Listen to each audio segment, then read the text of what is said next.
Halo teman-teman, kali ini saya akan membahas mengenai kriptografi. Apa sih kriptografi itu? Kriptografi adalah ilmu yang mempelajari teknik enkripsi naskah asli atau plaintext yang tersusun acak dengan memanfaatkan kunci enkripsi sehingga naskah tersebut berubah menjadi teks yang sulit terbaca, ciphertext, oleh user yang tidak memiliki kunci deskripsi. Apa sebenarnya definisi umum dari kriptografi sendiri? Kriptografi berasal dari kata bahasa Yunani yang berarti kriptos atau grafein. Kriptos berarti rahasia atau tersembunyi, sedangkan grafein artinya menulis. Jadi secara umum, kriptografi merupakan proses menulis atau menyampaikan pesan secara rahasia dan tersembunyi. Sejarah singkat kriptografi. Dalam sejarah, kriptografi cukup dikenal pada masa kejayaan bangsa Yunani sekitar tahun 400 sebelum Masehi. Alat yang digunakan untuk membuat pesan tersembunyi di masa peradaban Yunani dinamakan skytel. Bentuk dari skytel tersendiri adalah batangan silinder dengan terdiri atas kombinasi dari 18 huruf. Dan di masa kepemimpinan Julius Caesar dari kerajaan Romawi, penerapan kriptografi menjadi lebih banyak dikarenakan pertimbangan dari stabilitas negara, sehingga berdasarkan kedua aspek tersebut, baik klasik maupun modern, kriptografi mempunyai tujuan yang sama, yaitu sistem keamanan. Jenis-jenis kriptografi. Yang pertama adalah hash function. Hash function dipergunakan untuk meringkas data serta mengirimkan penjelasan yang telah dirangkum. Jenis kriptografi ini menggunakan persamaan matematika, di mana algoritma akan mengambil nilai numerik sebagai input yang kemudian akan diringkas oleh hash system. Dan apabila menggunakan metode ini, maka memerlukan kunci dikarenakan fungsi telah disesuaikan dengan tahapan skenario pengiriman data berbasis satu arah atau direct.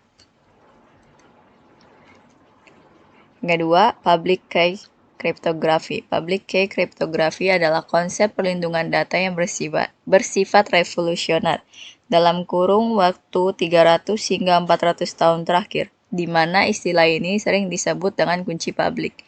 Public key ini memanfaatkan dua kunci yang saling berhubungan, yaitu kunci public dan private. Public key cryptography dianggap lebih aman jika dibandingkan dengan symmetric key. Pada jenis kriptografi ini sering menggunakan metode RSA, dan beberapa contoh metode yang lain terdapat di SA, PKC, dan teknik kurva elips. Yang ketiga, symmetric key cryptography, atau disebut juga dengan kunci rahasia, yang berarti penerima dan pengirim informasi hanya menggunakan satu kunci untuk melakukan enkripsi data. Jenis kriptografi yang digunakan menggunakan AES Advanced Encryption System. Pendekatan yang dilakukan oleh symmetric key dianggap lebih efisien daripada menggunakan metode yang lainnya. Teknik dan algoritma kriptografi. Teknik yang digunakan dalam kriptografi adalah metode scrambling, yaitu teknik pengubahan teks biasa menjadi teks sandi. Teknik scramble tersebut dikenal dengan istilah enkripsi dan deskripsi, yang mana terdapat 3 fungsi dasar di dalam algoritma kriptografi sendiri, yaitu key, encryption, dan decryption. Enkripsi adalah proses penyembunyian sebuah data pesan dengan cara mengubah plaintext menjadi ciphertext. Deskripsi merupakan kebalikan dari enkripsi, yang berarti bertujuan untuk memahami pesan yang ada agar dapat dibaca oleh user dengan baik. Untuk pengertian dari kunci sendiri, berarti teknik yang digunakan untuk melakukan enkripsi dan dekripsi data. Terdapat berbagai perubahan yang terjadi disesuaikan dengan prioritas teknik yang digunakan untuk melindungi data privasi secara kontinu. Dan istilah yang sering digunakan adalah modern kriptografi.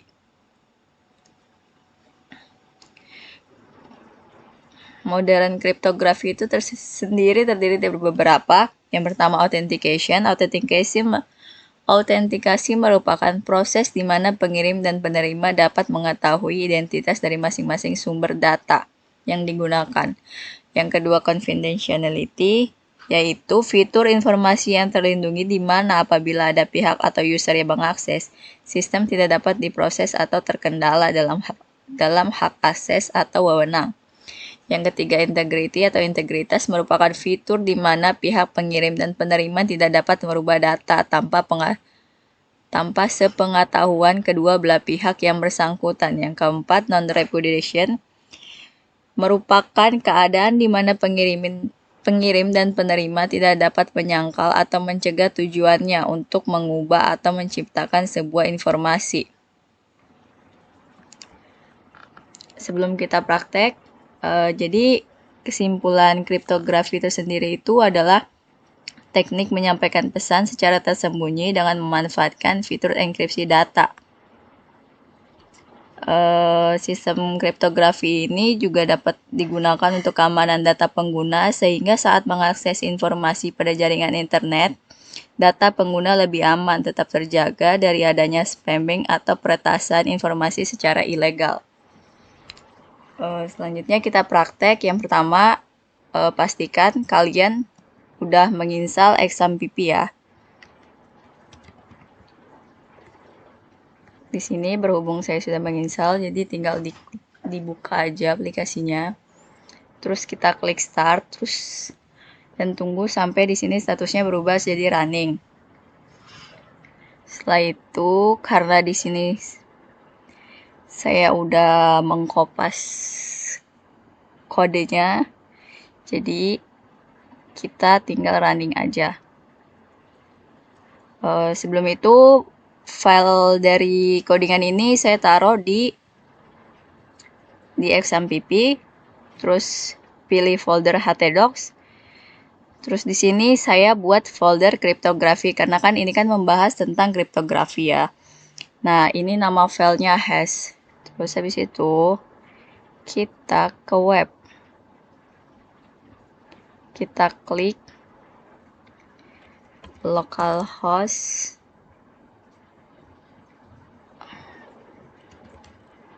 Kita ketik localhost. Sorry. Ini aja.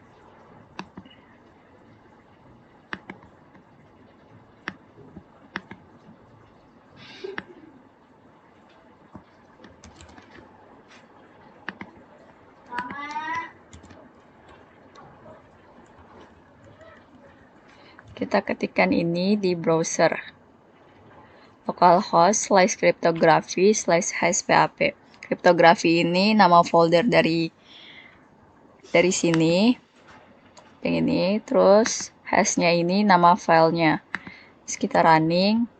Terus di sini menampilkan ini. Untuk kita melakukan pengecekan MD5. Tapi sebelum itu kita ganti di sini sebagai admin, karena kalau kayak gini dia nggak akan bisa kebaca. Kita coba ya. Filenya pasti tidak dapat ditemukan.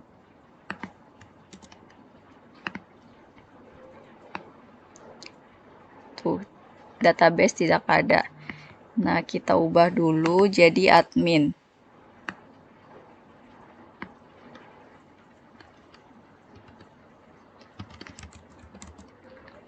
Terus kita save.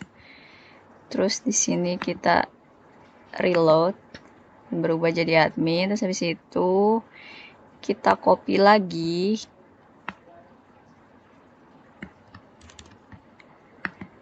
Taruh di sini. Terus kita di-grab ulang.